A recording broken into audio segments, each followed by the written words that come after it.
right, when you're multiplying a monomial times a polynomial, the steps that are key to this process would be first to distribute carefully, watch your signs, and mind your exponent rules.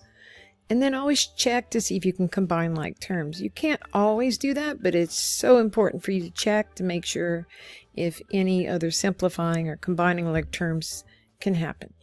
And then finally, we'll see if we have our descending order, the standard form of a polynomial, right? Where the exponents on our variables are in descending order. All right, let's check out A. So important to remember, we're watching our signs, right? We want to take this negative 2x squared and we're going to distribute it into this trinomial, right? This inside the parentheses here, we have a 3-termed polynomial. So negative 2 times 3 give us a negative 6. Now let's look at the variables. X squared times x squared, right? Look, if you have to write it out in multiplication, right? Repeated multiplication, we have x to the 4th power.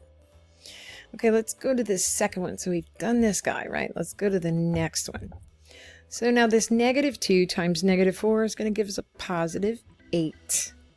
We have x squared times x to the 1st power. That will actually give us x cubed, right? Remember that, the exponent rule, when you have like bases and you're multiplying, you add the exponents up. Makes it quite easy. So x squared times x to the 1st power is x cubed.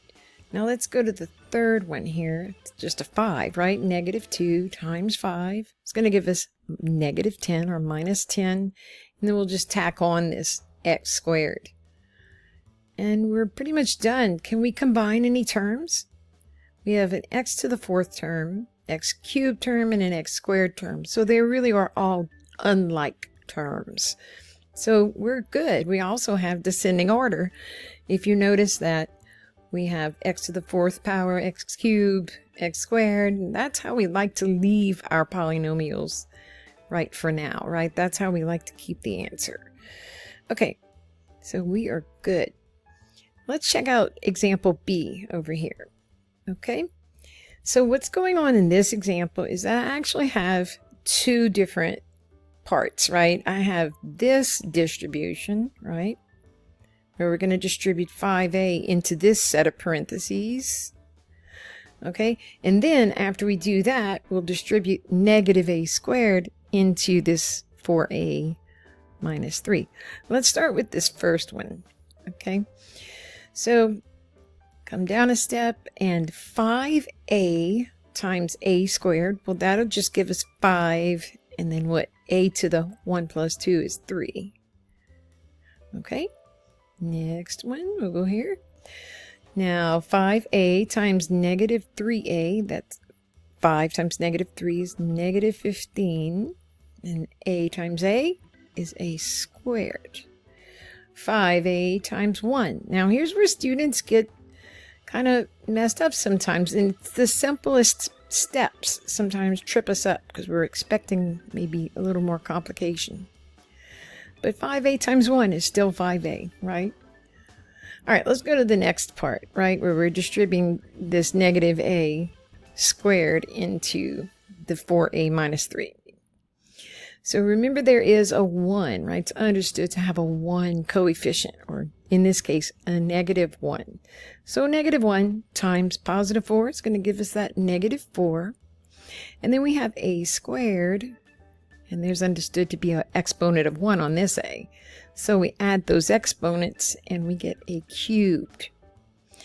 Now we'll distribute to the negative 3. So negative 1 times negative 3 gives us plus 3, and then we'll just tack on that a squared, right? Don't forget about this guy here.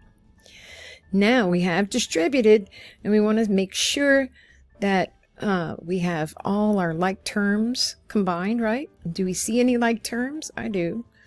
So we have cube terms here. Let's go ahead and combine those. 5 and minus 4, right? 5 minus 4 is 1, so we'll just have a single a cubed. And remember, it is understood that there is the 1, but we just don't write it. So we just have that lone a cubed there.